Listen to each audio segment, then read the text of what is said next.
Okay, so this is a homework helper video for the first assignment of this unit about logs.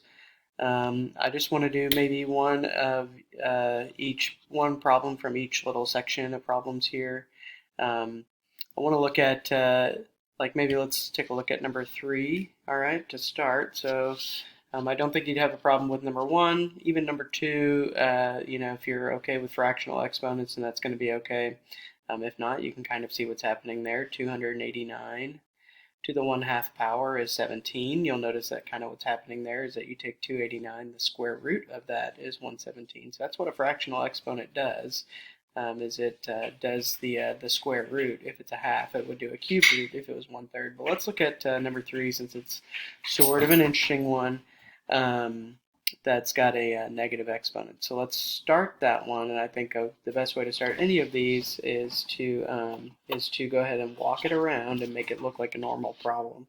So this says log base 14 of 1 over 196 is equal to -2. All right. And so what you'll notice here, they want us to rewrite this equation in exponential form. That's what the instructions say right here on the screen. Rewrite each equation in exponential form. And so what we're going to do is walk this around. So b is our base right here. That's that base number. So that's going to be our sort of first number that we're going to write. And then if we walk it around, we go all the way to the other side of the equation. There's our exponent. Remember, the answer to a log is an exponent. So there's that -2. And then when we walk it back around, the third number that we're going to write is here, but that's going to go after an equal sign, and that's our 1 over 196. All right.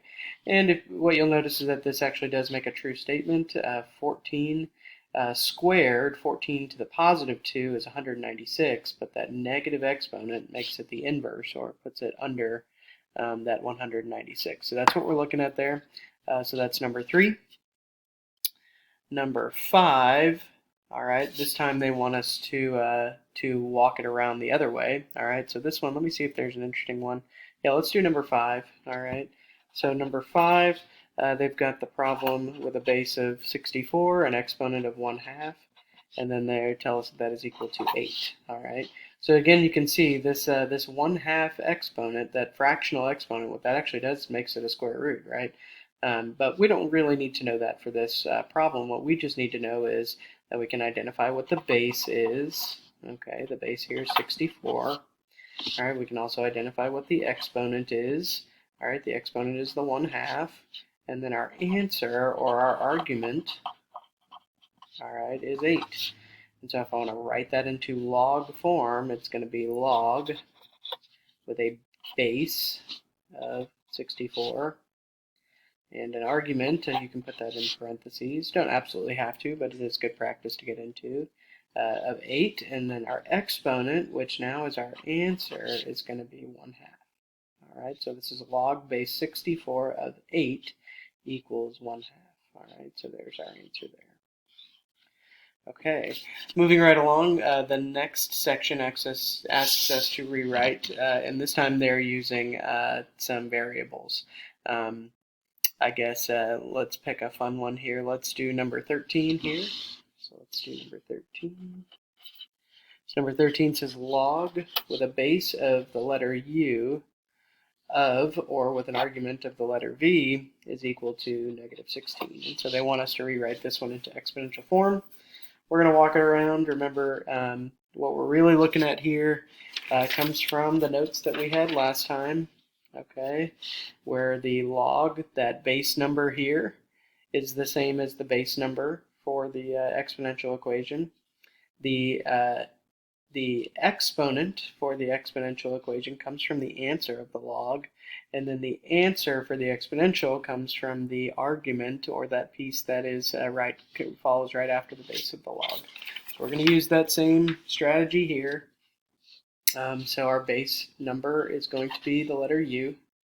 Our exponent is -16. All right, we're walking it around here. So U to the -16th power is equal to the letter V.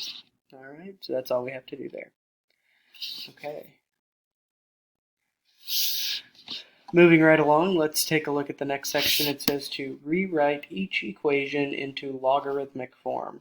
So this time we're sort of going backwards. We're taking those exponentials and turning them into logs. Let's pick a good one to do. Let's pick number 20 here, the last one there in that section. So number 20. Number 20 is b to the a power is equal to 123. So b to the a power is 123. All right, so here we're going to set up our log. All right, so remember that our log function, we start with the base number, and that base number is whatever the base of the exponent is. So since here's my exponent, that number right there, that letter b, that's going to be the base. So that's going to go in the base spot. All right, and then the argument here is the answer, right? So we can sort of walk it around there. So the argument there is our answer. So that's going to be the 123. Again, you can put that in parentheses if you like. And then that's equal to our exponent. The answer to a log, or what a log is equal to, is the exponent. So that exponent is going to go here. All right. Don't be confused there by like our standard form having a b and an a in it. Now we've got a problem where they're using b and a as variables. Totally different, right? The b just happens to be in the right spot. I think they were actually probably trying to trick you with that a. That's what they were looking for there. So here's your answer there for number 20. Okay. Moving right along, this sort of second to last section asks you to evaluate each expression. Now this is something that you could actually do if you have a graphing calculator, or if you have a calculator that has a log button. You could use that part of the calculator to do these problems. That's what that log function does. That's why, that button that you've never used on the calculator, the one that has a log, that's what that is there for. All right, But really what they're wanting you to do here is they want you to be able to figure out what is the exponent, right? Remember, so we're going to do number 24 here together. Remember what we had at the very beginning of this unit. The first phrase was that logs are exponents. Logs are exponents. Now remember that we could actually add to this page of notes if we wanted to. This verb right here, are, right? That's a be verb, right? That's if you are something, that's sort of an identifying thing. It's your sense of being, same as the word is, or the word I am. That's that same be verb. All right, and that verb, that be verb, is an equal sign in math, right? So we could rewrite this to say that a log equals exponent. Okay. Now, to say that a log equals an exponent, that's sort of an important thing to be able to say, because whenever we have an equation that's got a log, we know that the answer is going to be that exponent, right? So that's what they're asking us to do here, is to figure out what exponent is it that gives me that answer. Okay, so let's look here at number 24. It's got a log with a base number of 3, and that is with an argument of 1 over 243, and that's equal to sort of x, right? We could put an x there to figure out what that number has to be, right? So if we were to walk this around, what it's saying is 3 to the x power is equal to 1 over 243. So 3 to the x power equals 1 over 243. And so our job is to figure out what is this exponent right there. What is the exponent that I can put on a 3 that will make it 1 over 243. Now right away, seeing that we have this as a fraction, right, sort of the 1 over, that 1 over part tells us that we have to have a negative exponent, all right? So the fact that we have the fraction means that we're going to have a negative exponent, all right? So x is for sure something that's negative. All right, so x is for sure something that's negative.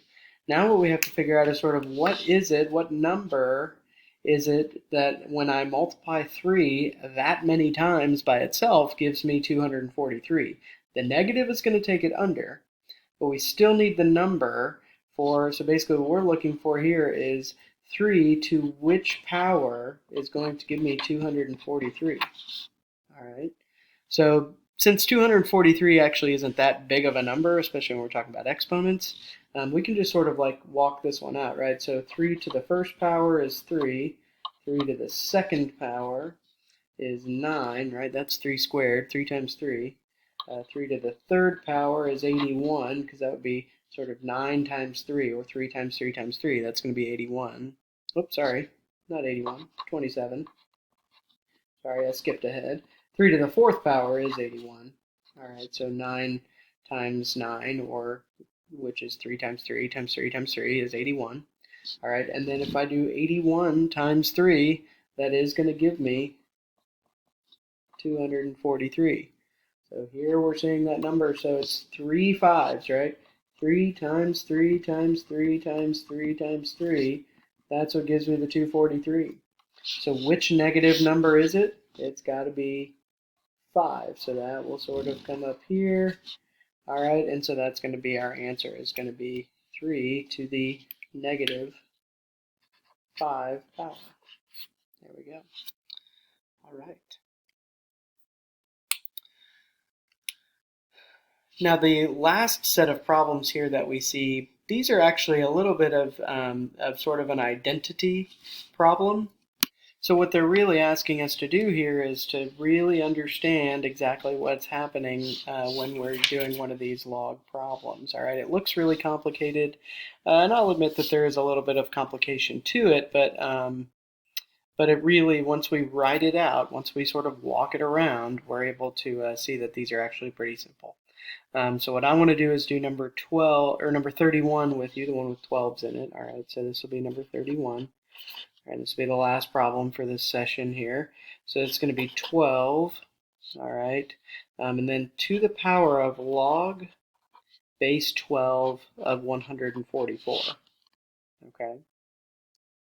Now what I want to do is go ahead and walk this around, and again we can sort of insert in this like equals x. That's because that's what we're looking for, right? We're trying to evaluate this.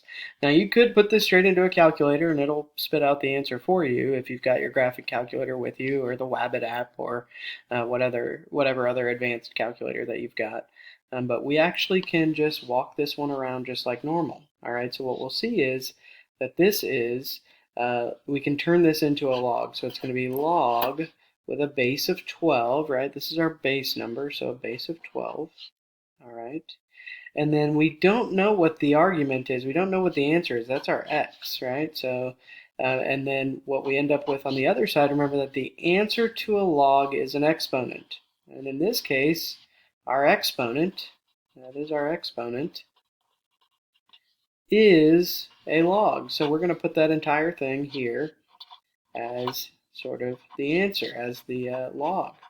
And so now we see this really sort of nice parallel structure. There's a, we sort of see the same thing happening on both sides here. We've got a log with a base of 12 and a log with a base of 12. And so x must be the same thing as 144. So our answer here is x is equal to 144. So there's our answer right there. All right. So again, I want to explain why it is that happened. When we took this original problem and we turned it into a log, the base is the 12. So that's why we end up with a 12 here. And then the exponent on that base becomes the answer to the log. So this entire exponent piece, this log base 12 of 144, that goes here after the equal sign. And then they didn't give us an argument. That's what we're looking for. So that's why I filled it in with an x. That's what goes there. And then we see this parallel structure where, basically the log base 12 and the log base 12. So x and 144 have to be the same thing. That's just sort of a good math rule there, is that if you have two things that have parallel structure and we have a missing number and it exactly matches something in that similar spot, then we can say that those two things have to be equal if there's an equal sign between those things, right? So hopefully you'll see the pattern there on 31, 32, 33, and 34. They're all very similar. Again, you can check your answers on the hub. I provided those answers. If you've got any questions, be sure to stop by my office hours. Those office hours are posted on the hub on the right side of our page. Thank you all so much. Good luck on the homework.